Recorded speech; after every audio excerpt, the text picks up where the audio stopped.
60년을 살아온 사람의 마음속엔 뭐가 들어 있을까요? 기쁨도 있고, 슬픔도 있고, 후회도 있고, 감사함도 있겠죠. 그런데 이상한 건 나이가 들수록 마음이 더 무거워진다는 겁니다. 젊을 땐 그냥 흘려보냈던 말 한마디가 가슴에 박히고 별것 아닌 일에도 화가 치밀어 오르고 밤이면 불안이 찾아가 잠을 설치게 만들죠. 하지만 오늘 여러분께 들려드릴 이야기는 조금 다릅니다. 이건 포기의 이야기가 아니라 다시 일어서는 이야기입니다. 감정을 억누르는 게 아니라 감정과 함께 춤추는 법을 배우는 이야기죠. 60대, 70대가 되어서도 마음은 더 강해질 수 있습니다. 아니, 오히려 이 나이에야말로 진짜 강한 마음을 가질 수 있습니다. 서울 성북동의 작은 찻집 고요에서 만난 세 사람의 이야기를 들어보시겠습니까? 구독과 좋아요는 이 이야기를 더 많은 분들께 전하는 힘이 됩니다. 지금 바로 눌러주세요. 성북동 골목길 끝 고즈넉한 한옥 한 채가 있었습니다. 고요라는 이름의 찻집이었죠. 주인은 올해 66의 정미선이었습니다. 미선 씨는 30년을 초등학교 교사로 살다가 퇴직했습니다. 퇴직금으로 이 찻집을 열었죠. 이제 여유롭게 살아야지 하는 마음으로요. 그런데 이게 웬일입니까? 찻집을 연 지 1년 미선 씨는 자신이 이렇게 화를 잘 내는 사람인지 처음 알았습니다. 어느 가을날 오후였습니다. 아니, 손님, 여기 금연인데 담배를 피우시면 어떡합니까? 미선 씨의 목소리가 떨렸습니다. 40대로 보이는 남자 손님이 태연하게 담배를 피우고 있었거든요. 아, 죄송합니다. 몰랐네요. 남자는 담배를 끄며 시큰둥하게 말했습니다. 하지만 미선 씨의 화는 쉽게 가라앉지 않았습니다. 가슴이 두근거리고 손이 떨리고 목소리가 날카로워졌죠. 몰랐다고요? 입구에 크게 써붙여놨는데 몰랐다고요? 요즘 사람들은 다 이 모양입니까? 나이 먹은 사람 무시하는 거예요? 손님은 당황한 표정으로 나가버렸습니다. 미선 씨는 한참을 서서 떨고 있었죠. 그러다 문득 깨달았습니다. 내가 왜 이러지? 이건 내가 아닌데. 그날 저녁 미선 씨는 혼자 찻집 마루에 앉아 생각했습니다. 교사 시절엔 아무리 말 안 듣는 아이들에게도 이렇게 화내지 않았습니다. 웃으며 타일렀죠. 그런데 요즘은 다릅니다. TV 뉴스를 봐도 화가 나고 버스에서 자리 양보를 안 하는 젊은이를 봐도 화가 나고 심지어 남편이 식탁에서 반찬 투정을 해도 화가 치밀어 올랐습니다. 나이 들면 성질이 고약해진다더니 나도 그렇게 되는 건가. 미선 씨는 한숨을 쉬었습니다. 바로 그때 찻집 문이 열렸습니다. 단골 손님인 68세 강인호 씨였습니다. 퇴직한 의사였죠. 인호 씨는 매주 수요일 오후면 어김없이 찻집에 들렀습니다. 미선 씨, 무슨 일 있어요? 얼굴이 안 좋은데. 아, 인호 선생님. 아무것도 아닙니다. 아무것도 아닌데 그렇게 한숨을 쉴 리가 없죠. 말해봐요. 미선 씨는 망설이다가 오늘 있었던 일을 털어놨습니다. 담배 피운 손님 이야기, 요즘 자꾸 화가 난다는 이야기까지요. 인호 씨는 조용히 듣더니 고개를 끄덕였습니다. 미선 씨, 제가 환자들 진료하면서 가장 많이 들은 말이 뭔지 아세요? 선생님, 저 요즘 성격이 이상해졌어요. 자꾸 화가 나요. 특히 60대 분들이 많이 하시는 말이에요. 정말요? 나만 그런 게 아니었군요. 그럼요. 다들 그래요. 그런데 이게 성격이 나빠진 게 아니에요. 이유가 있어요. 인호 씨는 찻잔을 들고 한 모금 마셨습니다. 첫째, 우리 몸이 변합니다. 호르몬 균형이 무너지고 뇌의 감정 조절 기능이 예전 같지 않아요. 둘째, 우리 상황이 변합니다. 은퇴하고 사회적 지위가 달라지고 젊은 사람들한테 무시당한다는 느낌을 받죠. 셋째, 우리 마음이 변합니다. 시간이 얼마 안 남았다는 조급함, 이루지 못한 것들에 대한 후회가 쌓이면서 작은 일에도 크게 반응하게 되는 거예요. 미선 씨는 귀를 기울였습니다. 이노 씨의 말은 계속됐습니다. 그런데 중요한 건 이 화를 어떻게 다루느냐입니다. 화 자체가 나쁜 게 아니에요. 화는 우리 몸이 보내는 신호예요. 지금 뭔가 잘못됐어. 주의해라고 말하는 거죠. 문제는 이 신호를 어떻게 받아들이느냐예요. 그럼 어떻게 해야 하나요? 이노 씨는 잠시 생각하더니 말했습니다. 제가 했던 방법을 알려드릴게요. 저도 60 넘어서 화가 많았거든요. 특히 병원에서 환자들이 말 안 들을 때, 후배 의사들이 제 조언을 무시할 때 화가 났죠. 그래서 제가 한 게 뭐냐면 3초 멈추기였어요. 3초요? 네.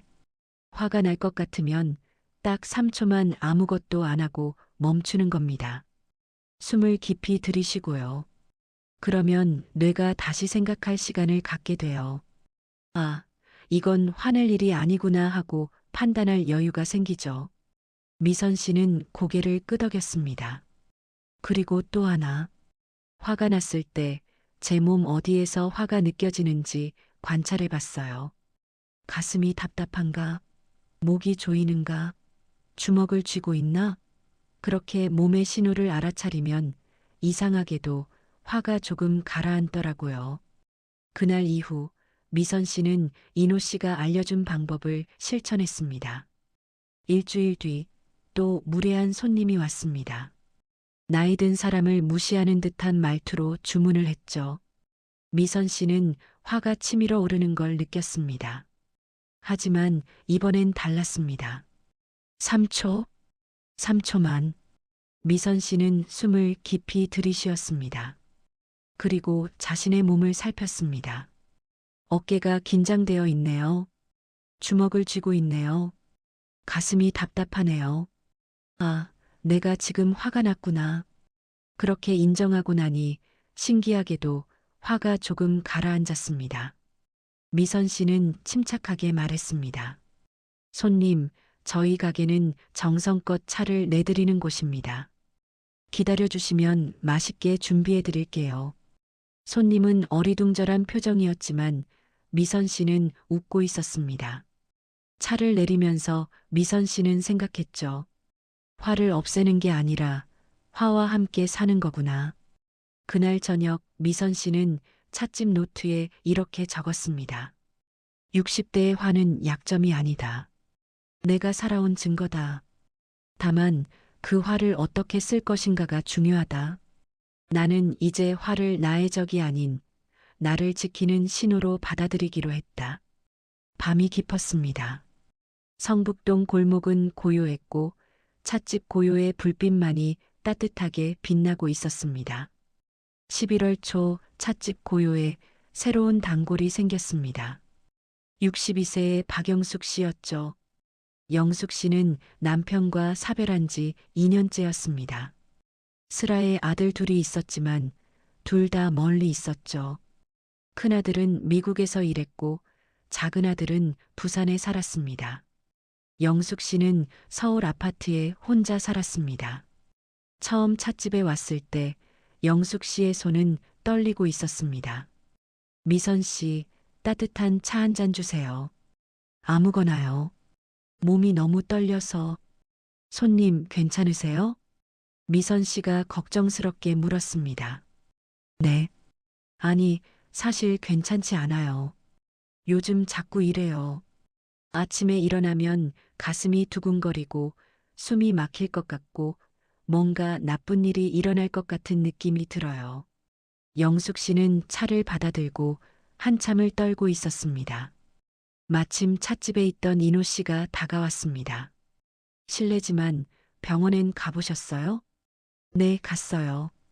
심장 검사, 폐 검사 다 했어요. 근데 의사가 그러는 거예요. 이상 없습니다. 불안증인 것 같으니 정신과 가보세요라고요. 정신과라니. 저는 미친 게 아닌데. 이노 씨는 조용히 고개를 끄덕였습니다. 불안증은 미친 게 아닙니다. 마음의 감기예요. 누구나 걸릴 수 있죠. 특히 우리 나이엔 더 그래요. 정말요? 그럼요. 통계를 보면 60대 이상 어르신 중 30%가 불안 증상을 경험한다고 해요. 그런데 병원에 가는 사람은 10%도 안 돼요. 다들 부끄러워하거나 나이 탓이라고 생각하고 참거든요. 영숙 씨는 눈물이 글썽했습니다. 저만 그런 줄 알았어요. 남편 죽고 나서 하루하루가 불안해요. 돈은 충분한데도 가난해질까봐 걱정되고, 건강한데도 병에 걸릴까봐 무섭고, 아이들이 잘 지내는데도 혹시 무슨 일 생기는 거 아닐까 걱정돼요. 밤에 잠도 못 자요. 미선 씨가 영숙 씨 옆에 앉았습니다. 저도 그래요, 손님. 퇴직하고 찻집 차렸는데 매일 밤 걱정돼요. 이 가게 망하면 어쩌나. 노후 자금 다 날리는 거 아닐까? 아프면 어쩌나? 그런 생각하다가 새벽 3시까지 잠 못 자요. 이노 씨도 덧붙였습니다. 저도 마찬가지입니다. 병원 그만두고 나서 정체성을 잃은 것 같았어요. 이제 나는 뭐지? 쓸모없는 사람인가? 그런 생각이 들더라고요. 자다가도 벌떡 일어나서 심장이 두근거렸습니다. 세 사람은 서로를 바라봤습니다. 그리고 조용히 웃었죠. 우리 다 똑같네요. 영숙 씨가 말했습니다. 이노 씨가 차를 한 모금 마시고 말을 이었습니다. 불안의 원인은 간단해요. 통제할 수 없는 미래를 통제하려고 하기 때문이에요. 우리 나이가 되면 불확실성이 많아집니다. 언제까지 건강할지, 돈이 충분할지, 자식들이 잘 될지, 심지어 언제까지 살지도 몰라요. 이런 불확실성을 견디지 못하고 끊임없이 걱정하는 거죠. 그럼 어떻게 해야 하나요? 영숙 씨가 간절하게 물었습니다. 첫째, 불안을 인정하는 겁니다. 나는 지금 불안하구나. 이건 자연스러운 거야라고 말하는 거죠. 불안을 느끼는 자신을 책망하지 마세요. 미선 씨가 고개를 끄덕였습니다. 둘째, 통제할 수 있는 것과 없는 것을 구분하세요. 날씨는 통제할 수 없어요. 자식들 인생도 통제할 수 없어요. 하지만 오늘 내가 뭘 먹을지, 누구를 만날지, 무슨 책을 읽을지는 통제할 수 있죠. 통제할 수 없는 건 내려놓고 통제할 수 있는 것에 집중하세요. 영숙 씨는 노트를 꺼내 적기 시작했습니다. 셋째, 몸을 움직이세요. 불안은 머리에서 시작하지만 몸을 통해 해소됩니다. 걷기, 요가, 수영, 뭐든 좋아요. 하루 30분만 몸을 움직여도 불안이 줄어듭니다. 이노 씨는 자신의 경험을 이야기했습니다. 저는 매일 아침 성북동 산책로를 걸어요. 처음엔 불안 때문에 걷기 시작했는데 이제는 습관이 됐어요. 걸으면서 나무를 보고 하늘을 보고 새소리를 들어요. 그러면 아, 세상은 넓고 내 걱정은 작구나 하는 생각이 들어요. 미선 씨도 말했습니다. 저는 명상을 시작했어요. 매일 아침 10분 찻집 열기 전에 조용히 앉아서 숨만 쉬어요. 처음엔 잡념이 많았는데 계속하다 보니 마음이 차분해지더라고요. 영숙 씨는 조금 밝아진 표정으로 말했습니다. 저도 한번 해볼게요. 근데 밤에 자다가 불안해지면 어떡하죠? 이노 씨가 대답했습니다. 그럴 땐 5-4-3-3-2-1 기법을 써보세요. 눈으로 볼 수 있는 것 5가지, 손으로 만질 수 있는 것 4가지, 귀로 들을 수 있는 것 3가지, 냄새 맡을 수 있는 것 2가지, 맛볼 수 있는 것 1가지를 찾는 거예요. 이렇게 하면 생각에서 빠져나와 현재로 돌아오게 됩니다. 그날 이후 세 사람은 자주 만났습니다. 불안을 나누는 모임이 된 거죠. 한 달 후 영숙 씨는 눈에 띄게 달라져 있었습니다. 미선 씨, 인호 선생님, 저 요즘 괜찮아요. 아직도 가끔 불안하긴 한데 예전처럼 무섭지는 않아요. 불안이 오면 아, 왔구나. 잠깐 머물다 가겠지 하고 생각해요. 정말 잘 됐네요. 그리고 매일 아침 걷기 시작했어요. 남산을 걸어요. 처음엔 힘들었는데 이제는 걷는 게 좋아요. 걸으면서 남편 생각도 하고 아이들 생각도 하고 나 자신 생각도 해요. 그러면 마음이 편안해져요. 미선 씨가 영숙 씨 손을 잡았습니다. 손님, 아니 영숙 씨, 정말 대단해요. 아니에요. 여기 와서 두 분 만나지 않았으면 아직도 혼자 끙끙 앓고 있었을 거예요. 고마워요. 그날 저녁 세 사람은 찻집에 둘러앉아 이야기를 나눴습니다. 인호 씨가 말했습니다. 우리 나이의 불안은 사실 사랑에서 나온 거예요. 자식 걱정, 배우자 걱정, 미래 걱정, 다 사랑하기 때문에 하는 걱정이죠. 하지만 진짜 사랑은 놓아주는 거예요. 통제하지 않고 믿는 거예요. 영숙 씨가 고개를 끄덕였습니다. 맞아요. 저도 이제 알겠어요. 아들들 걱정하는 게 사랑이 아니라 아들들이 잘 살 거라고 믿어주는 게 진짜 사랑이구나. 미선 씨는 창밖을 바라보며 말했습니다. 불안은 사라지지 않을 거예요. 살아있는 한 계속 찾아올 거예요. 하지만 이제 우린 불안과 함께 사는 법을 알았어요. 불안을 두려워하지 않고 불안을 친구처럼 대하는 거죠. 밤이 깊어갔습니다. 찻집 고요에는 따뜻한 차 향기와 함께 세 사람의 고요한 숨소리가 흐르고 있었습니다. 12월이 왔습니다. 찻집 고요에는 작은 크리스마스 트리가 놓였고 따뜻한 생강차 향기가 가득했습니다. 어느 토요일 오후 세 사람이 모여 앉았습니다. 밖에는 눈이 내리고 있었죠. 영숙 씨가 창밖을 보며 한숨을 쉬었습니다. 겨울만 되면 남편 생각이 더 많이 나요. 남편이 겨울을 좋아했거든요. 같이 눈 구경 다니곤 했는데 많이 보고 싶으시죠? 미선 씨가 말했습니다. 네. 근데 요즘은 그리움보다 후회가 더 많이 들어요. 남편한테 좀 더 잘해줄 걸, 더 자주 고맙다고 말할 걸, 사소한 일로 다투지 말 걸, 그런 생각들이요. 인호 씨도 고개를 끄덕였습니다. 저도 그래요. 아내한테 미안한 게 많아요. 젊을 때 병원 일만 하느라 가족을 챙기지 못했어요. 아이들 학교 행사도 못 가고 결혼 기념일도 까먹고 지금 생각하면 왜 그렇게 일만 했나 싶어요. 미선 씨가 찻잔을 내려놓으며 말했습니다. 저는 부모님한테 후회가 많아요. 부모님이 돌아가시기 전에 더 자주 찾아뵐 걸, 더 많이 안아드릴 걸, 사랑해요라고 말씀드릴 걸, 그런 생각이 밤마다 저를 괴롭혀요. 세 사람은 잠시 침묵했습니다. 창밖에 눈만이 조용히 내리고 있었죠. 인호 씨가 입을 열었습니다. 후회는 60대의 가장 무거운 짐인 것 같아요. 젊을 땐 나중에 하면 되지 했는데 이제는 나중이 없으니까요.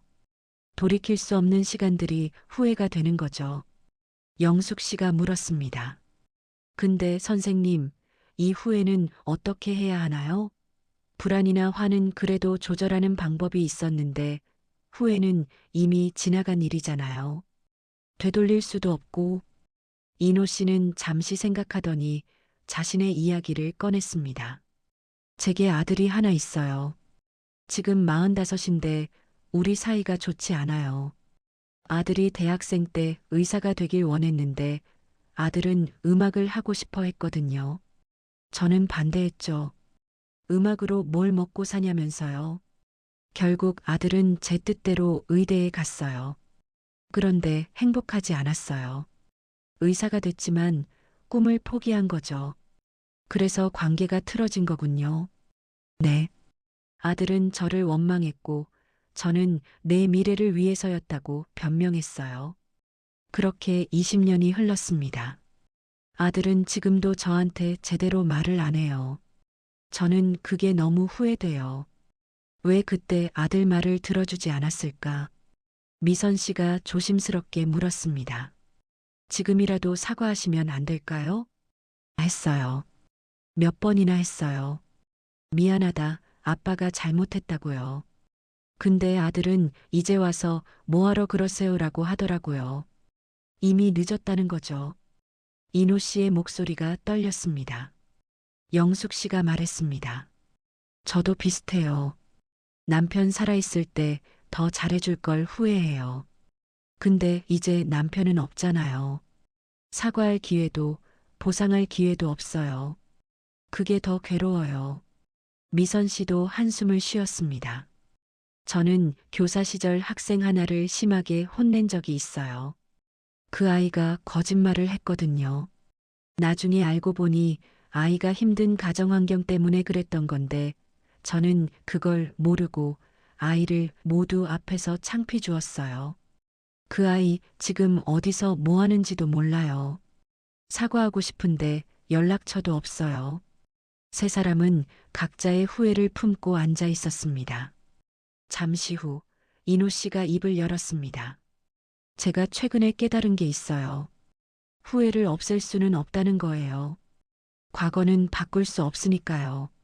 하지만 후회를 대하는 태도는 바꿀 수 있어요. 무슨 뜻이에요? 후회엔 두 종류가 있어요. 하나는 우리를 올가매는 후회, 또 하나는 우리를 성장시키는 후회예요. 첫 번째 후회는 아, 내가 그때 왜 그랬을까 하면서 자책만 하는 거예요. 두 번째 후회는 그때는 그럴 수밖에 없었지. 하지만 이제부터는 다르게 살아야지 하면서 배움으로 바꾸는 거죠.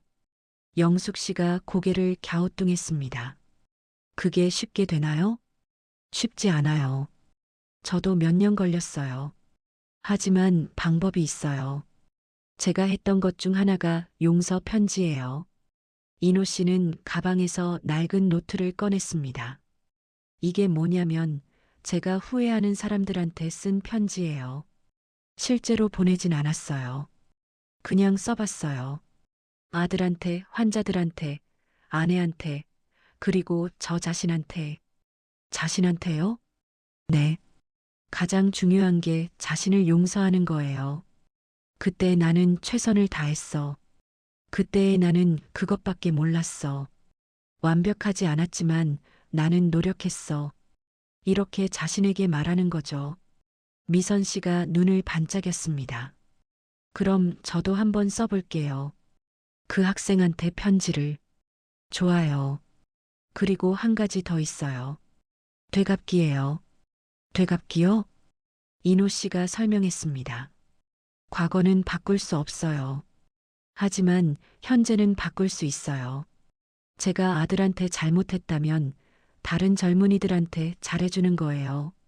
제가 환자들을 소홀히 했다면 지금 만나는 사람들을 더 잘 돌보는 거예요. 그렇게 하면 후회가 조금씩 빚을 갚는 느낌이 들어요. 영숙 씨가 천천히 말했습니다. 그럼 저는 남편한테 못해준 사랑을 지금 주변 사람들한테 베푸는 거네요? 그렇죠. 남편이 좋아했던 겨울, 그 겨울을 혼자 쓸쓸히 보내지 말고 누군가와 함께 나누는 거예요. 그게 남편한테 드리는 가장 좋은 선물일 수 있어요. 미선 씨가 두 사람을 바라보며 말했습니다. 우리 함께 해볼까요? 후회를 갚는 거요. 각자의 방식으로. 그날 이후 세 사람은 각자의 방식으로 움직이기 시작했습니다. 이노 씨는 동네 청년들을 위한 무료 건강 상담을 시작했습니다. 매주 토요일 오전 찻집 고요에서 젊은이들의 건강 고민을 들어주었죠. 선생님, 요즘 불면증이 심해서 힘들어요. 28살 청년이 말했습니다. 그래요. 어떤 일 하세요? 스트레스가 많나 보네요. 이노 씨는 예전 아들 나이 또래의 청년들을 보며 생각했습니다. 내 아들도 이렇게 힘들었겠구나. 내가 몰라줬구나. 그렇게 청년들을 돌보면서 인호 씨의 마음속 빚이 조금씩 갚아지는 것 같았습니다. 미선 씨는 지역 아동센터에서 봉사를 시작했습니다. 어려운 환경의 아이들에게 책을 읽어주고 공부를 가르쳐 주었죠. 선생님, 저 오늘 받아쓰기 100점 맞았어요. 초등학교 3학년 아이가 자랑했습니다. 정말 우리 민준이 대단한데 선생님이 자랑스러워. 미선 씨는 아이를 안아주며 생각했습니다. 그때 그 학생에게 이렇게 해줬어야 했는데 아이들을 보듬으면서 미선 씨는 과거의 실수를 조금씩 치유하고 있었습니다. 영숙 씨는 독거노인 도시락 배달 봉사를 시작했습니다. 매주 수요일 혼자 사는 어르신들께 따뜻한 도시락을 전했죠. 할머니, 도시락 가져왔어요. 오늘은 제가 직접 만든 불고기예요. 아이고, 고맙네. 혼자 있으니까 귀찮아서 잘 안 해먹게 되는데. 영숙 씨는 어르신들과 이야기를 나누며 생각했습니다. 남편도 이렇게 누군가의 관심이 필요했겠구나. 혼자 사는 어르신들을 돌보면서 영숙 씨는 남편에 대한 후회를 조금씩 풀어가고 있었습니다. 석 달이 흘렀습니다. 어느 3월의 봄날, 세 사람이 다시 찻집에 모였습니다. 창밖엔 봄꽃이 피어나고 있었죠. 인호 씨가 말했습니다. 요즘 신기한 일이 생겼어요. 아들한테서 전화가 왔어요. 제가 청년들 상담하는 걸 누가 알려줬나 봐요. 아들이 그러더라고요. 아버지, 그거 좋은 일 하시네요.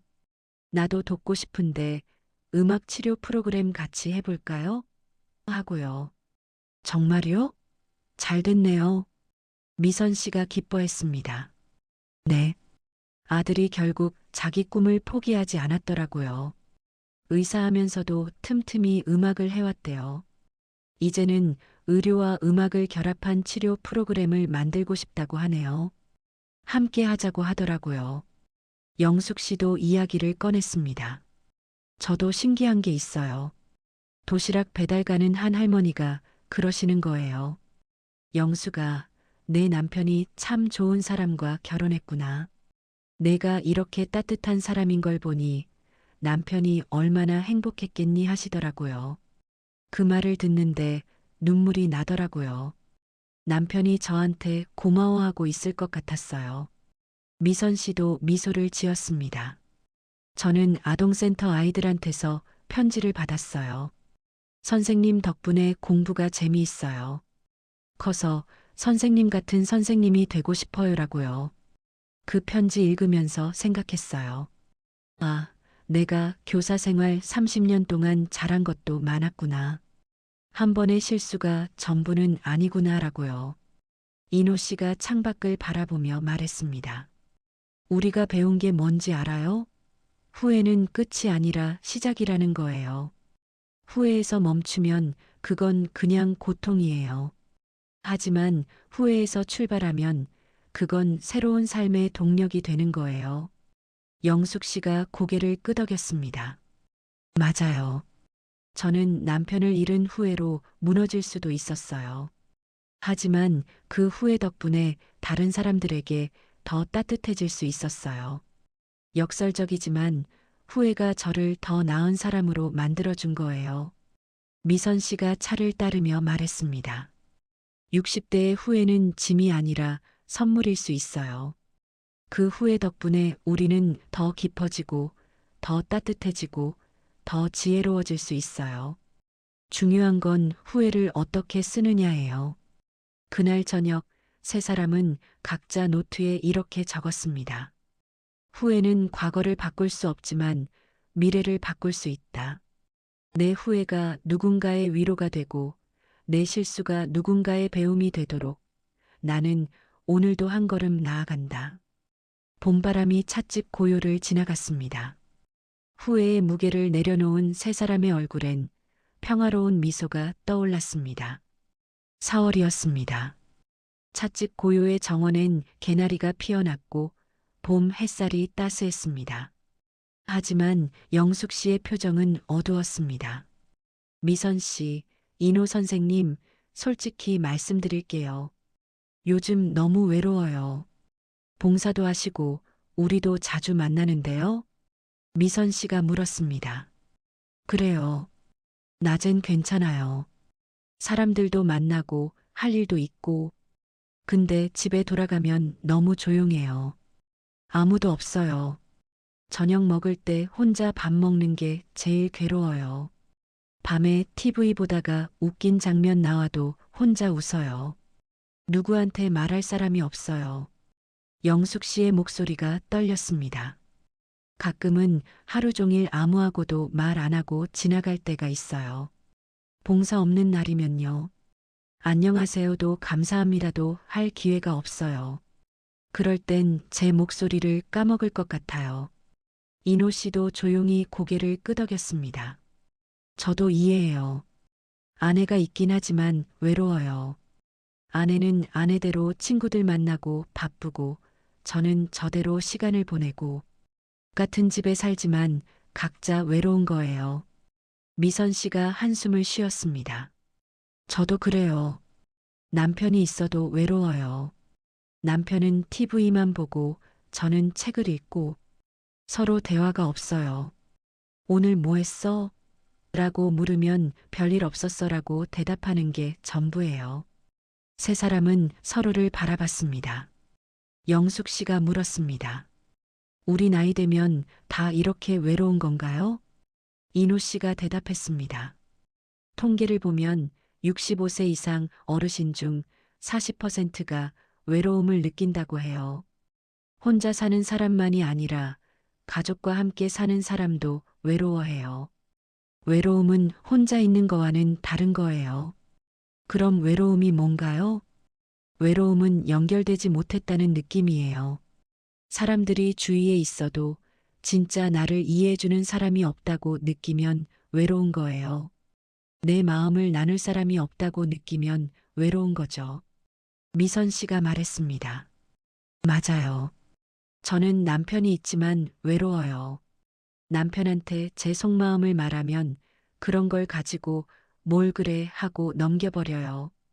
그럼 더 외로워져요. 차라리 혼자 있는 게 나을 것 같을 때도 있어요. 영숙 씨가 고개를 끄덕였습니다. 저는 아들들한테 외롭다고 말하기 싫어요. 아들들이 걱정할까 봐요. 그래서 전화하면 늘 잘 지내고 있다. 걱정 마라 하고 말해요. 그런데 전화 끊고 나면 더 외로워요. 진짜 제 마음을 말하지 못했으니까요. 이노 씨가 차를 마시며 말했습니다. 우리 세대는 외로움을 말하는 걸 부끄러워해요. 외롭다고 하면 나약해 보일 것 같고 불쌍해 보일 것 같아서요. 그래서 혼자 견뎌요. 그게 더 외로움을 키우는 거예요. 그럼 어떻게 해야 하나요? 영숙 씨가 간절하게 물었습니다. 이노 씨가 생각에 잠겼다가 말했습니다. 첫째, 외로움을 인정하는 거예요. 나는 지금 외롭다. 이건 자연스러운 감정이다 하고 받아들이는 거죠. 외로움은 창피한 게 아니에요. 인간이라면 누구나 느끼는 감정이에요. 미선 씨가 메모를 시작했습니다. 둘째, 깊은 연결을 만드는 거예요. 많은 사람을 만나는 게 중요한 게 아니에요. 한 사람이라도 진짜 내 마음을 나눌 수 있는 사람이 있으면 돼요. 우리 셋처럼요. 영숙 씨가 두 사람을 바라봤습니다. 맞아요. 여기 오면 외롭지 않아요. 제 마음을 솔직하게 말할 수 있으니까요. 셋째, 혼자 있는 시간을 외로움이 아닌 자유로 바꾸는 거예요. 혼자 있을 때 뭘 하면 좋을지 찾아보는 거죠. 이노 씨가 설명했습니다. 저는 요즘 그림을 그려요. 젊을 때 하고 싶었는데 못했던 거예요.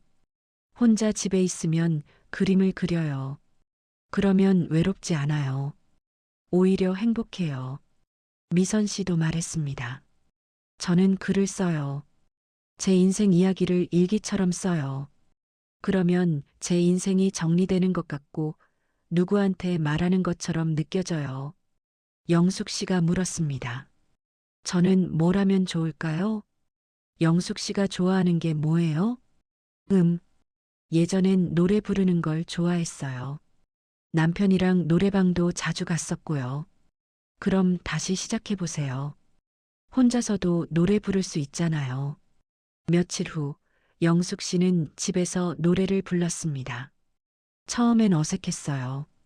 혼자 노래를 부르는 게 쓸쓸하게 느껴졌죠. 하지만 계속하다 보니 달라졌습니다. 남편이 좋아하던 노래를 부르면 남편이 옆에 있는 것 같았어요. 젊을 때 부르던 노래를 부르면 그때 그 시절로 돌아간 것 같았어요. 외로움이 조금씩 녹아내렸습니다. 그리고 영숙 씨는 용기를 냈습니다. 동네 주민센터에서 하는 노래교실에 등록한 거예요. 첫 수업날 영숙 씨는 떨렸습니다. 사람들이 날 이상하게 보면 어쩌지? 내가 너무 나이 많으면 어쩌지? 하지만 교실엔 비슷한 나이의 사람들이 많았어요. 모두 조금씩 서먹했지만 노래를 부르기 시작하자 분위기가 바뀌었습니다. 어머, 저 노래 나도 좋아해요. 우리 다음에 듀엣으로 불러봐요. 수업이 끝나고 영숙 씨는 두세 명과 친해졌습니다. 나이도 비슷하고 처지도 비슷했어요. 모두 혼자 사는 사람들이었죠. 우리 다음 주에 커피 한잔 할까요? 한 분이 제안했습니다. 좋아요. 영숙 씨는 웃으며 대답했습니다. 한 달 후 찻집 고요에서 세 사람이 다시 만났습니다. 영숙 씨의 표정이 많이 밝아져 있었습니다. 미선 씨, 인호 선생님, 저 요즘 괜찮아요. 노래교실에서 친구들도 생기고 혼자 있을 때도 노래 부르니까 외롭지 않아요. 정말 잘 됐네요. 그리고 깨달은 게 있어요. 외로움이 나쁜 것만은 아니더라고요. 외로워서 노래를 다시 시작했고 그 덕분에 새로운 친구들을 만났으니까요. 이노 씨가 고개를 끄덕였습니다. 맞아요. 외로움은 신호예요. 연결이 필요해라는 신호죠. 그 신호를 무시하면 더 외로워지지만 그 신호를 따라가면 새로운 관계를 만들 수 있어요. 미선 씨도 자신의 이야기를 꺼냈습니다. 저도 남편이랑 대화가 없어서 외로웠잖아요. 그래서 제가 먼저 변했어요. 매일 저녁 남편한테 물었어요. 오늘 가장 기억에 남는 일이 뭐야? 하고요. 처음엔 남편이 시큰둥했어요. 근데 계속 물어보니까 남편도 대답하기 시작하더라고요. 그래서 어떻게 됐어요? 요즘은 저녁 식사 시간이 기다려져요. 남편이 이런저런 이야기를 해주거든요. 별거 아닌 이야기지만 그 이야기를 들으면서 남편을 다시 알아가는 기분이에요. 40년을 같이 살았는데 아직도 남편에 대해 모르는 게 많더라고요. 이노 씨가 미소 지었습니다. 우리 나이의 외로움은 특별해요. 젊을 때의 외로움과 달라요. 젊을 땐 사람을 많이 만나면 외로움이 해결됐어요. 근데 나이 들면 양이 아니라 질이에요. 한 사람이라도 깊이 연결되는 게 중요해요. 영숙 씨가 말했습니다. 그리고 혼자 있는 시간도 나쁘지 않더라고요. 처음엔 혼자 있는 게 무서웠는데 이제는 혼자 있는 시간이 필요해요. 나 자신과 대화하는 시간이 필요하더라고요. 미선 씨가 창밖을 바라보며 말했습니다. 60대의 외로움은 끝이 아니라 새로운 시작이에요. 외로움 덕분에 우리는 더 깊은 관계를 찾게 되고 진짜 나 자신을 만나게 돼요. 외로움을 피하지 말고 외로움과 함께 걷는 거예요. 그날 저녁 세 사람은 각자 집으로 돌아갔습니다. 영숙 씨는 집에서 혼자 노래를 불렀습니다. 예전엔 쓸쓸했지만 이제는 평온했습니다. 미선 씨는 남편과 저녁을 먹으며 이야기를 나눴습니다. 예전엔 어색했지만 이제는 자연스러웠습니다. 이노 씨는 혼자 그림을 그렸습니다. 예전엔 외로웠지만 이제는 자유로웠습니다. 외로움이 사라진 건 아니었습니다. 하지만 세 사람은 이제 외로움을 두려워하지 않았습니다. 외로움은 인생의 동반자였으니까요. 6월이었습니다. 찻집 고요를 연지 2년이 되는 날이었죠. 미선 씨는 작은 파티를 준비했습니다. 이노 씨, 영숙 씨, 그리고 지난 2년간 만났던 단골 손님들을 초대했어요. 미선 씨, 2주년 축하해요. 고맙습니다. 여러분 덕분에 여기까지 왔어요. 파티가 한창일 때 한 손님이 미선 씨에게 물었습니다. 미선 씨는 60대 어떠세요? 행복하세요? 미선 씨는 잠시 생각했습니다. 행복하냐고요? 글쎄요. 완벽하진 않아요. 여전히 화도 나고 불안하기도 하고 후회도 되고 외롭기도 해요. 근데 이제는 그게 괜찮아요. 그게 인생이니까요. 손님이 고개를 갸우뚱했습니다. 그게 무슨 뜻이에요? 미선 씨가 웃으며 대답했습니다. 제가 처음 찻집을 열었을 때는 완벽하고 싶었어요. 완벽한 주인이 되고 완벽하게 행복하고 싶었죠. 근데 그게 불가능하더라고요. 실수도 하고 손님한테 화도 내고 밤에 걱정도 많이 했어요. 그럴 때마다 나는 왜 이럴까 하고 자책했죠. 그런데 뭐가 달라졌어요? 받아들이는 법을 배웠어요. 완벽하지 않은 나를, 흔들리는 내 마음을 받아들이는 거요. 그게 수용이에요. 파티가 끝나고 세 사람은 마루에 앉아 차를 마셨습니다. 이노 씨가 입을 열었습니다. 미선 씨 말이 맞아요. 우리가 지난 몇 개월 동안 배운 게 결국 수용이에요. 화를 없애는 게 아니라 받아들이고, 불안을 지우는 게 아니라 함께하고, 후회를 지우는 게 아니라 배움으로 바꾸고, 외로움을 피하는 게 아니라 이해하는 거죠. 영숙 씨가 고개를 끄덕였습니다. 맞아요. 처음엔 제 감정들이 다 문제라고 생각했어요. 화내는 나, 불안한 나, 후회하는 나, 외로운 나. 다 고쳐야 한다고 생각했죠. 근데 이제는 알아요. 그게 다 나라는 걸요. 미선 씨가 말했습니다. 60대가 되면서 제일 힘들었던 게 변화를 받아들이는 거였어요. 몸도 변하고, 관계도 변하고, 사회적 지위도 변하고, 예전의 나는 없어지고, 새로운 나를 만나야 하는데, 그게 무섭더라고요. 이노 씨가 차를 마시며 말했습니다. 저도 그랬어요. 의사였던 제가 없어지니까 제가 누군지 모르겠더라고요. 이제 나는 뭐지? 나는 어디로 가야 하지? 그런 질문이 계속 머릿속을 맴돌았어요. 그래서 어떻게 하셨어요? 받아들였어요. 나는 더 이상 의사가 아니야. 하지만 그래도 괜찮아. 나는 여전히 나니까. 이렇게 생각하니까 마음이 편해지더라고요. 영숙 씨가 말했습니다. 저도 비슷해요. 남편 없는 제 인생을 받아들이는 게 가장 어려웠어요. 40년을 같이 살았던 사람이 없으니까 제 정체성의 절반이 사라진 것 같았어요. 누구 아내였던 제가 이제는 그냥 나가 되는 게 무섭더라고요. 지금은 어떠세요?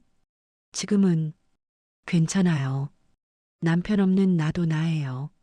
슬프지만 그래도 살아갈 수 있어요. 남편은 떠났지만 제 인생은 계속되니까요. 그걸 받아들이는 게 힘들었지만 받아들이고 나니 평화로워졌어요. 미선 씨가 창밖을 바라보며 말했습니다. 수용이 체념은 아니에요. 수용은 어쩔 수 없으니 포기하자가 아니라 있는 그대로 인정하고 거기서 시작하자예요. 제가 화를 잘 낸다는 걸 받아들이니까 화를 다루는 법을 배울 수 있었어요. 제가 불안하다는 걸 받아들이니까 불안과 함께 사는 법을 찾을 수 있었어요. 이노 씨가 덧붙였습니다. 그리고 수용은 혼자 하는 게 아니에요. 우리 셋이 서로의 이야기를 들어주고 판단하지 않고 그냥 받아들여줬잖아요.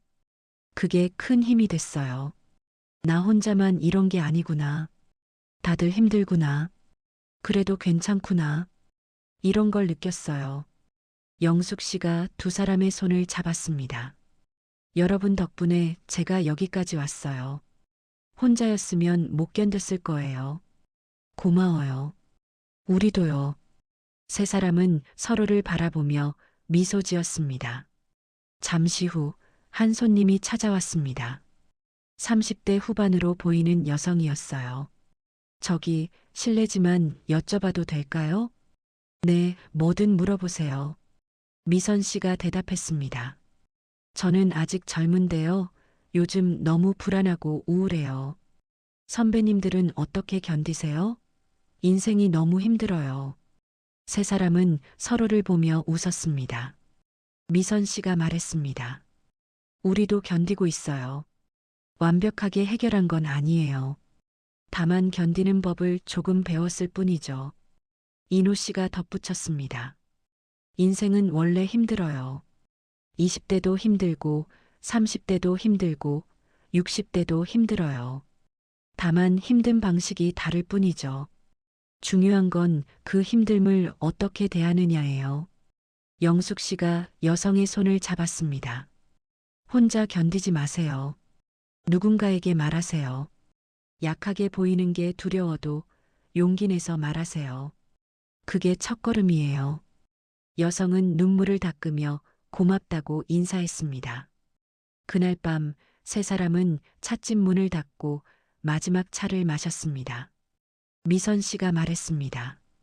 우리가 지난 몇 개월 동안 여행을 했네요. 감정의 여행을요. 이노 씨가 고개를 끄덕였습니다. 맞아요. 분노에서 시작해서 불안을 지나고 후회를 건너고 외로움을 통과해서 결국 수용에 도착했네요. 영숙 씨가 웃으며 말했습니다. 근데 여행이 끝난 건 아니에요. 내일 또 화가 날 수도 있고 불안할 수도 있고 후회할 수도 있고 외로울 수도 있어요. 다만 이제 우린 그 감정들을 대하는 법을 알아요. 미선 씨가 노트를 꺼내 마지막 페이지를 폈습니다. 우리 함께 뭔가 써볼까요? 우리가 배운 것들을요. 세 사람은 함께 노트에 적기 시작했습니다. 나이 들수록 강해지는 마음 마이너스 우리가 배운 것들. 1. 분노는 적이 아니다. 화는 내가 무언가 소중히 여긴다는 증거다. 화를 느끼는 자신을 책망하지 말고 3초 멈추고 숨 쉬어라. 화는 나를 지키는 신호다. 2. 불안은 통제할 수 없는 미래를 통제하려는 시도다. 불안을 없애려 하지 말고 인정하라. 통제할 수 있는 것에 집중하고 통제할 수 없는 것은 내려놓아라. 몸을 움직이고 현재로 돌아와라. 3. 후회는 끝이 아니라 시작이다. 과거는 바꿀 수 없지만 현재는 바꿀 수 있다. 자신을 용서하고 배운 것을 나누고 지금 할 수 있는 것을 하라. 후회를 빚을 갚는 기회로 만들어라. 4. 외로움은 연결이 필요하다는 신호다. 외로움을 부끄러워하지 말라. 깊은 연결한 사람이 피상적 연결 100명보다 낫다. 혼자 있는 시간을 자유로 바꾸고 나 자신과 대화하라. 5. 수용은 체념이 아니라 평화다. 완벽하지 않은 나를 받아들여라. 흔들리는 마음을 인정하라. 변화를 두려워하지 말라. 있는 그대로의 나를 사랑하라. 그것이 진짜 강함이다. 세 사람은 노트를 보며 고개를 끄덕였습니다.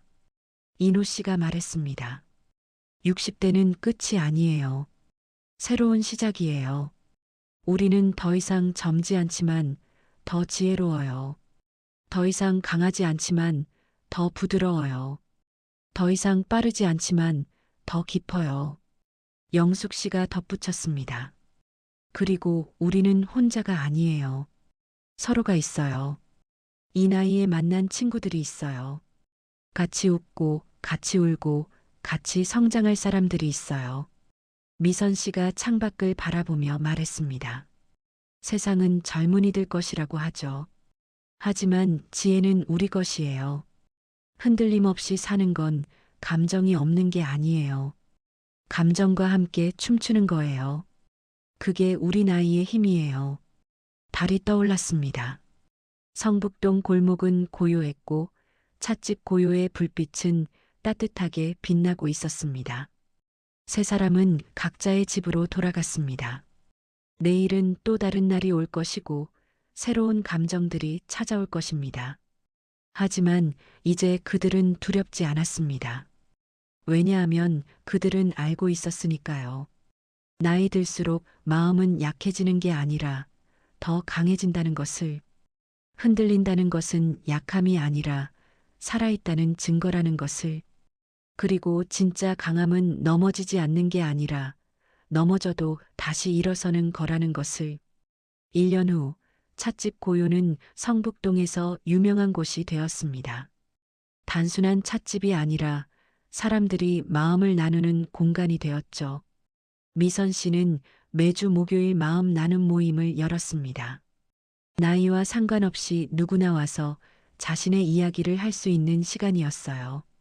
이노 씨는 의료와 음악을 결합한 치료 프로그램을 아들과 함께 시작했습니다. 60대 이상 어르신들을 위한 프로그램이었죠. 아들과의 관계도 많이 회복되었습니다. 영숙 씨는 노래교실 선생님이 되었습니다. 혼자 사는 어르신들을 위한 합창단을 만들어 매달 공연을 했어요. 외로움을 노래로 치유하는 거였죠. 세 사람은 여전히 매주 찻집 고요에서 만났습니다. 여전히 화도 나고 불안하기도 하고 후회도 되고 외롭기도 했습니다. 하지만 이제 그들은 알고 있었습니다. 그게 인생이라는 것을, 그리고 그 모든 감정들이 자신들을 더 깊고 따뜻한 사람으로 만들어준다는 것을. 어느 겨울날 저녁, 세 사람은 창가에 앉아 눈 내리는 것을 바라보고 있었습니다. 영숙 씨가 조용히 말했습니다. 참 신기해요. 1년 전에 제가 처음 여기 왔을 때 저는 무너져 있었어요. 불안하고 외롭고 앞이 안 보였어요. 근데 지금은 평화로워요. 상황이 크게 달라진 건 없는데 제가 달라졌어요. 이노 씨가 고개를 끄덕였습니다. 맞아요. 우리가 상황을 바꾼 게 아니에요. 우리가 바뀐 거예요.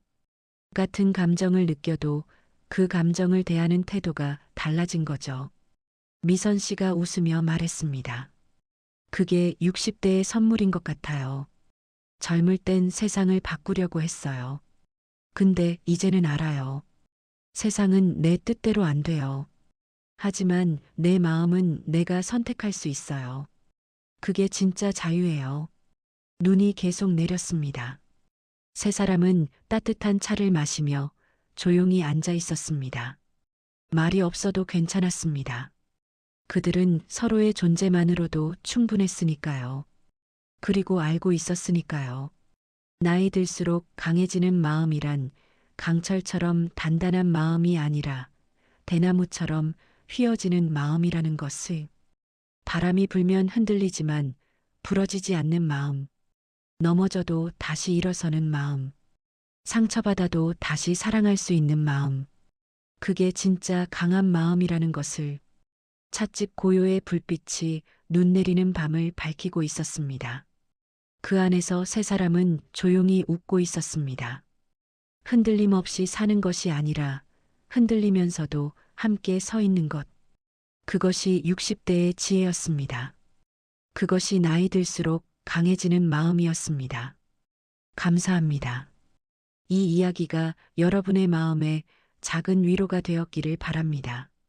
구독과 좋아요는 더 많은 분들께 이 이야기를 전하는 힘이 됩니다.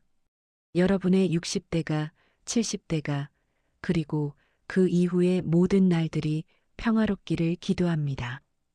고맙습니다.